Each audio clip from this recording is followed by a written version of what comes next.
हैरानगी है, पुराना मत सनातन मत ਉਹਦੇ मूल ग्रंथ भी चार ने जो चार वेद कहलांदे ने। श्याम वेद युग रजस अथर्वण ब्रह्मे मुख माया है त्रैगुण।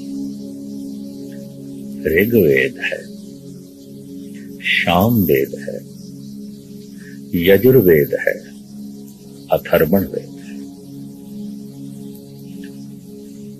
धन गुरु नानक देव जी महाराज ने भी इस विषय ਨੂੰ अपने विचारां विच परोया है और चार युगां दी बड़ी सोहनी व्याख्या जगत दे सामने रखी। चार युग इन्हां नूं कई दृष्टिकोण दे नाल नापना तोलना पेगा। प्रथम समय विच चार युग, दूसरा स्थान विच चार युग,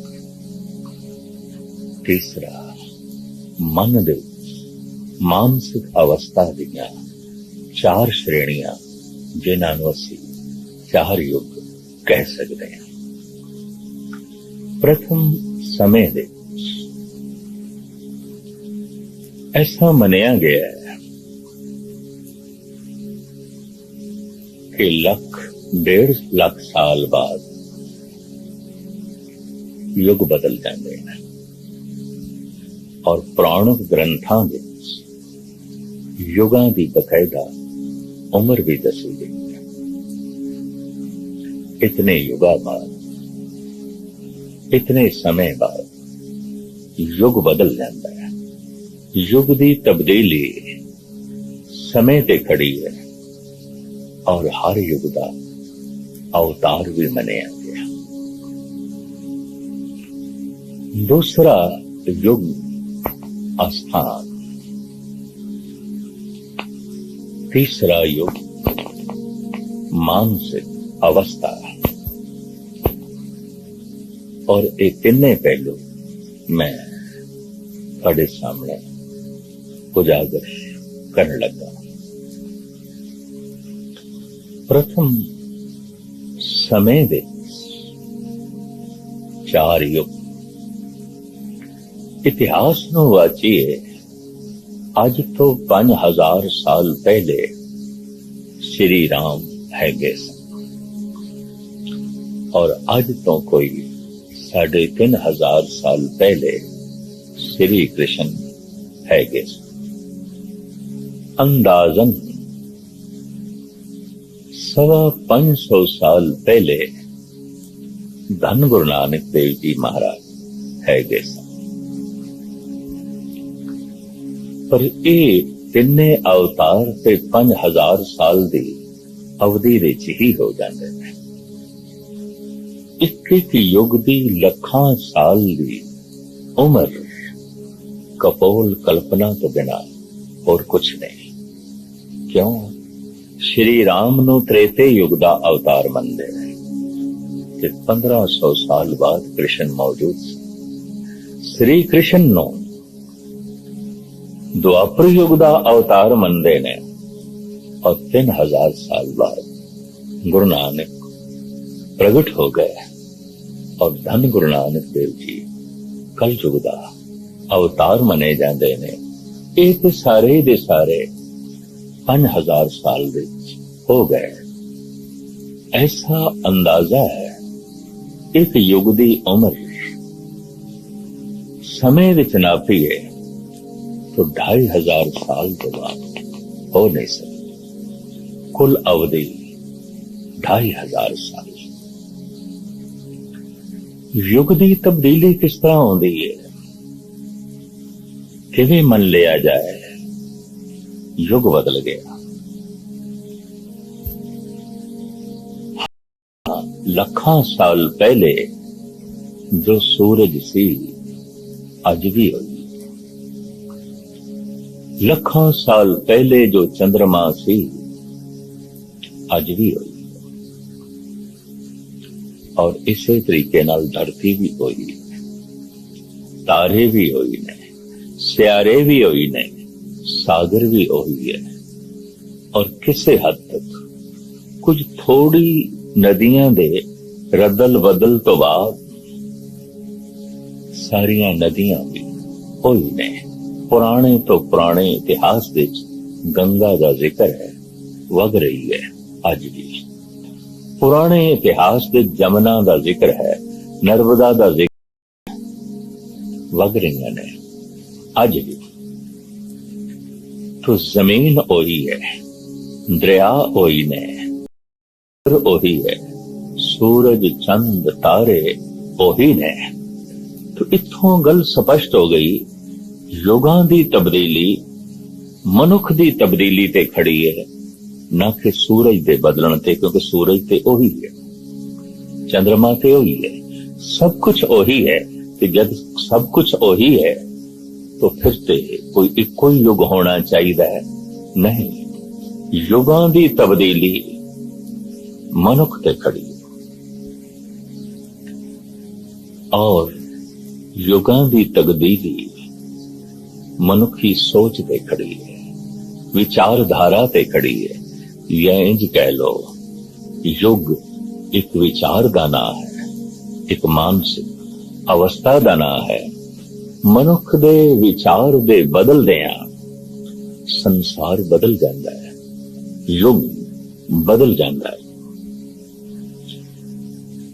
अंदाजन 2500 साल तो बाद जीवन शैली बदल जाती है, क्योंकि मनुख दे विचार बदल जाते ने। मनुख एक ऐसा प्राणी है, सब कुछ दे तब्दीली चाहता है। परिवारक ढांचे बदलते रहे ने, राजनीति बदलती रही है, धर्म दे साधन बदलते रहे ने, कर्मकांड बदलता रहा है। और इस सब कुछ की तब्दीली विचार की तब्दीली ते खड़ी है, और विचार की तब्दीली नो ही युग की तब्दीली मनते हैं। बहु गिणती दे जद मनुख दे विचार बदल जाए, रहन सहन बदल जाए, खान पान बदल जाए, तो फिर युग बदल जाता है। धन गुरु रामदास जी महाराज युगां नूं अपनी बाणी विच जिस ढंग नाल दृश्यमान करते ने, वो इस तरह है। आसा महला चौथा, सतयुग सब संतोख शरीरा। सतयुगे सत संतोख शरीरा, पग चारे धर्म ध्यान जियो। मन तन हर गावे, परम सुख पावे। हर हृदय हर गुण ज्ञान जियो। गुण ज्ञान पदार्थ हर हर किरतार्थ। शोभा गुरुमुख होई। अंतर बाहर हर प्रभ एको। दूजा अवर न कोई। हर हर लेव हर नाम सखाई। हर दरगे पावे मान जियो। सतयुग सत संतोख शरीरा।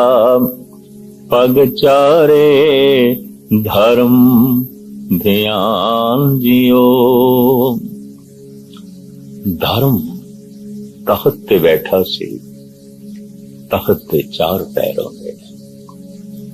धर्म चल रहा सी चार पैरां दे आसरे थे।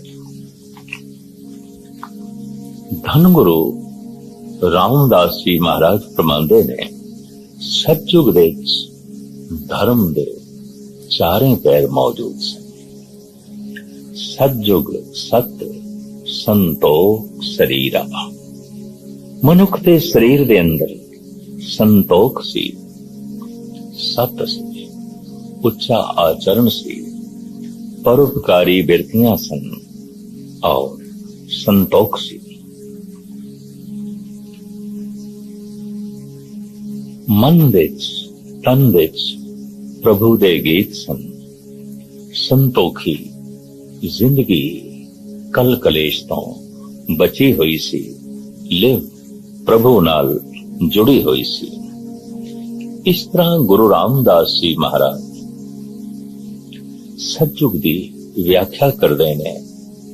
भौतिक उन्नति भी इतनी नहीं हुई सी, लिहाजा भौतिक रुचियां भी इतनियां उजागर नहीं हुई सी। मनुख अंतर्मुखी सन। शरीर दियां लोड़ां दी पूर्ति हो गई, उस विच संतुष्ट आनंदित सी। एक समय विच जी रहे मनुख सन और तर्ज जिंदगी सी प्राकृतिक जीवन सी, प्रकृति के मुताबिक जी रहे सन। सहजे सहजे बदल गई जीवन शैली। जीवन शैली बदल दी है विचारां दी तब्दीली ना। धन गुरु रामदास जी महाराज इस तब्दीली नो इंज बयान करते हैं। योगां दी तब्दीली दा जिक्र गुरु अर्जन देव जी महाराज ने भी कीता है। युगां दी तब्दीली नो भाई गुरदास भी बड़े आलमाना ढंग नाल बयान करते हैं। और युगां दी तब्दीली नु जिस ढंग नाल धन गुरु नानक देव जी महाराज ने दर्शाया पहले पातशाह की वो विचारधारा भी आप जी के समक्ष भेंट कर रहे हैं। धन गुरु रामदास जी महाराज आसा राग विच त्रेते युग दा नक्शा इस तरह खिंचते ने। त्रेता युग आया अंतरे जोर वधाया, जत संयम करम कमाए जियो। त्रेते विच अहंकार उत्पन्न होया और अहंकार की पूर्ति लई हर मनुख जोरावर होण ते जोर लाण लग पिया। मैं जोरावर हो जावां, शक्तिशाली हो जावां, ताकतवर हो जावां। धार्मिक दुनिया जत सत ते संयम ते व्यर्थ दे कर्म कांड ते खड़ी हो गई। पग चौथा खिसकया त्रै पग टिकया, मन हृदय क्रोध जलाए जियो। प्रभुता चाहिए, शक्ति चाहिए तो विघन तो है गए ने, क्योंकि बहुगिणती दे जद मनुख नूं शक्ति चाहिए, जोरावर होना चाहता है तो अगे वधण लई कईयां नूं पछाड़ना पेगा ते कईयां नूं पछाड़ना पेगा तो कईयां नाल हिंसात्मक घटनावां भी घटणगियां तो फिर क्रोधित होना भी उन्हां दा लाजमी है, जिन्हां नूं धक्के मार के पिछे सुटिया गया होवेगा। तो त्रेते विच क्रोध दी अगन प्रज्वलित होई। मन हृदय क्रोध महाविसलोद, निरपधावे लड़ दुख पाया।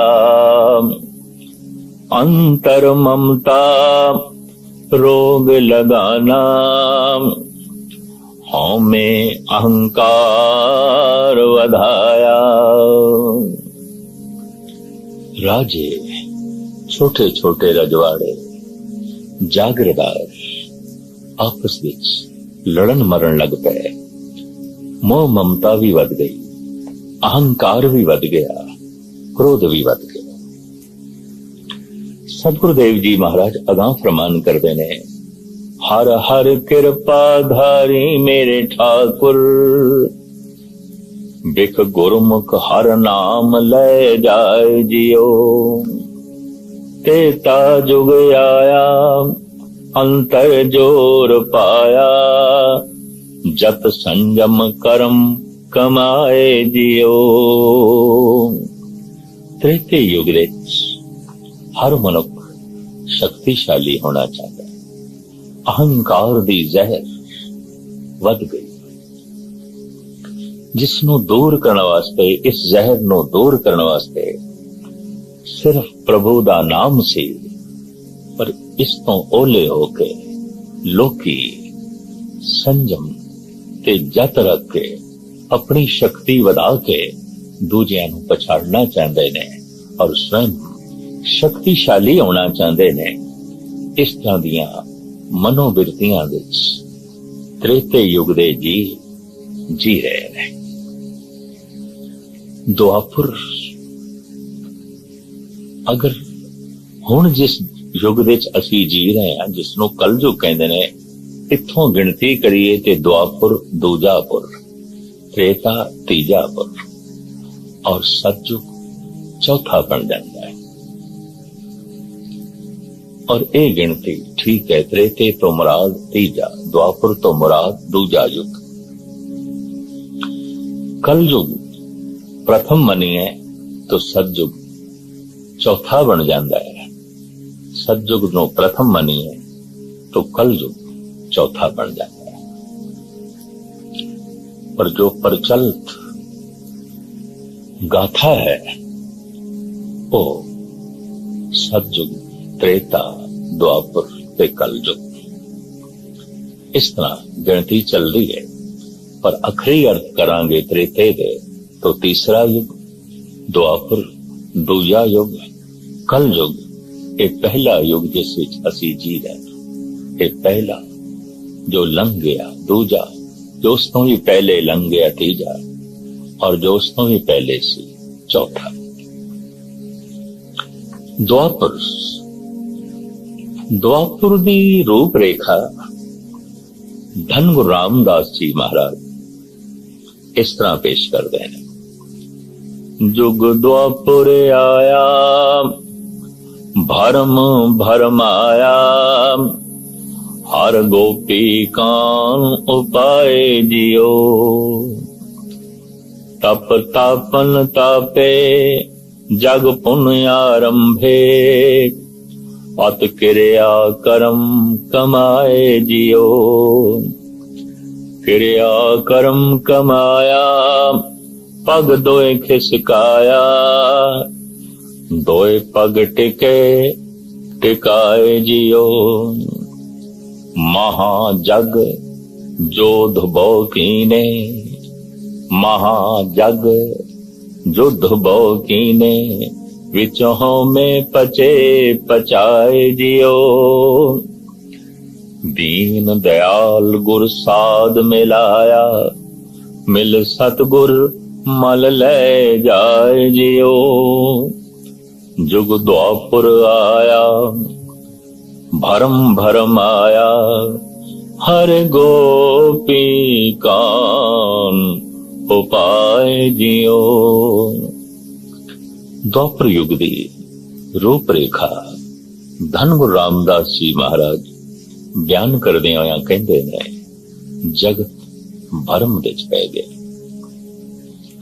बुलेखियां विच पै गया। गोपियां कान तरह तरह दियां रास लीला दे पसारियां विच पै गया। तप तापना आरंभ होई, कर्म कांड आरंभ होए और हंकार मनुख दा वधदा गया। समय दे गेड़ दे नाल नाल अहंकार इतना चरम सीमा ते पहुंचया, महाजग युद्ध बहु ने बड़े युद्ध होए। वाकई द्वापुर देखते महाभारत दे युद्ध नाल सारा भारत ही तबाह हो गया। चोटी दे सियाणे मनुख, चोटी दे दार्शनिक, चोटी दे विज्ञानक, चोटी दे धार्मिक पुरुष सब नष्ट हो गए। महाभारत दे युद्ध नाल भारत दी ते रीढ़ ही टुट गई और ऐसी रीढ़ टुटी काफी लंबे समय तक वाकई ये गतिमान नहीं हो सके। द्वापर युग दी व्याख्या धर्म गुरु रामदास जी महाराज इस तरह जो है बयान कर देने, बस युद्ध ही युद्ध सन, हर पासे लड़ाई झगड़े ही सन। और जे किधरे लड़ाई झगड़े नहीं सन ते धर्म दे फोके कर्म कांड सन या यज्ञ ते हवन सन। इस तरह द्वापर युग दे धर्म दे सिर्फ दो पैर ही रह गए, दान रह गया और व्यर्थ दा कर्म कांड रह गया, जग रह गया।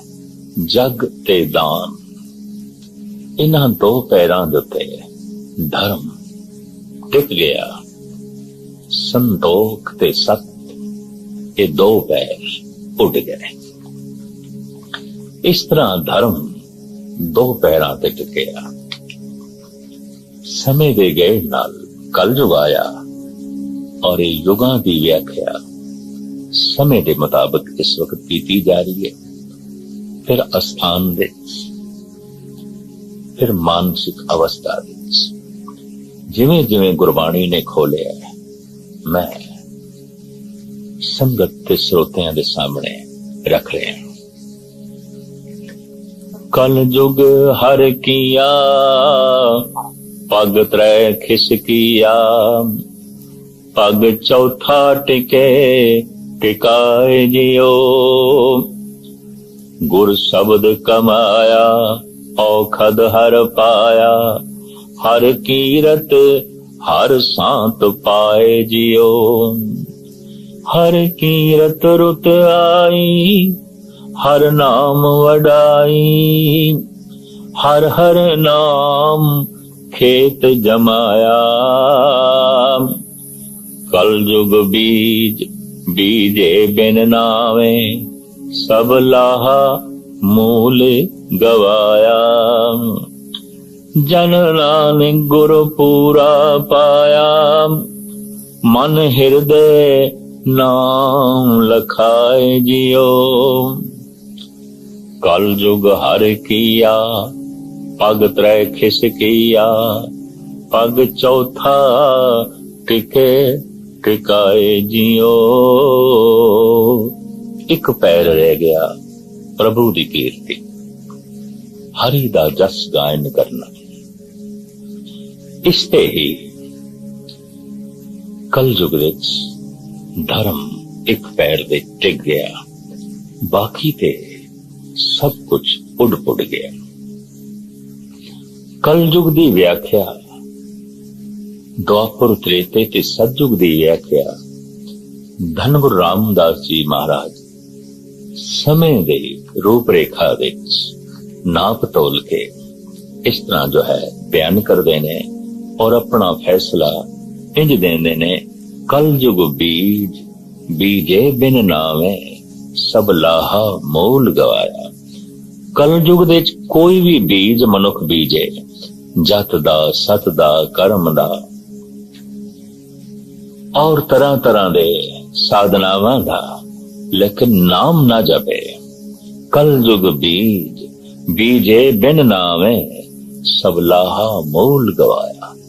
ऐसा मनुख ते सारा ही नफा ते मूल गवा बैठेगा, क्योंकि मूल ते गल सी प्रभु दा नाम उते जपना ही नहीं, और इस तरीके दे नाल व्यर्थ दे कर्मां विच फस के रह गया।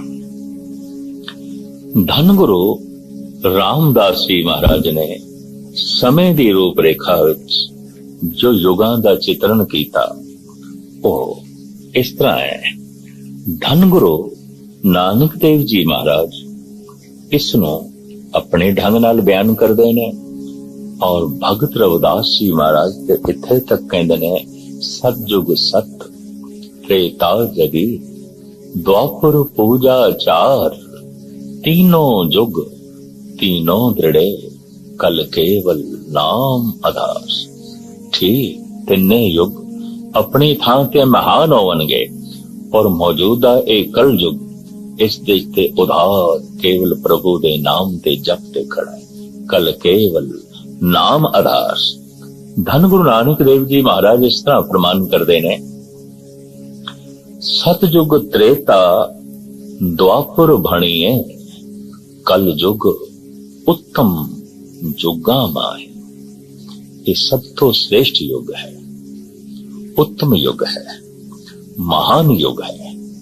किस पक्ष तो महान युग है, क्योंकि जगत देश ते प्रचलित यही कुछ है कि ये युग निखिद है, ये युग माड़ा युग है, ये युग सब तो निचले दर्जे दा युग है। जबकि धन गुरु नानक देव जी महाराज कहंदे ने सतयुग त्रेता द्वापर भणिए कल युग उत्तम युगा माहे। ये उत्तम युग है, ये श्रेष्ठ युग है, ये महान युग है। आखिर किस पक्षों ये लंबी चौड़ी विचारधारा धन गुरु नानक देव जी महाराज इस ढंग नाल बयान करते हैं। समय, आस्थान ते मानसिक अवस्था विच चार युगां दी जो व्याख्या है धन गुरु नानक देव जी महाराज अपने ढंग नाल फरमान करते ने। प्रथम समय विच जो रूप रेखा है, लंबे चौड़े शब्द विचों कुछ पंक्तियां मैं आप जी दे सामने रखा जो धन गुरु नानक देव जी महाराज ने मारू राग विच उच्चारण कीतियां ने। सतयुग सत संतोख शरीरा, सत सत वर्ते गहर गंभीरा, सतयुग साच कहे सब कोई, सच वर्ते साचा सोई। झूठ बोलना सतयुग दे मनुख नूं आउंदा ही नहीं सी।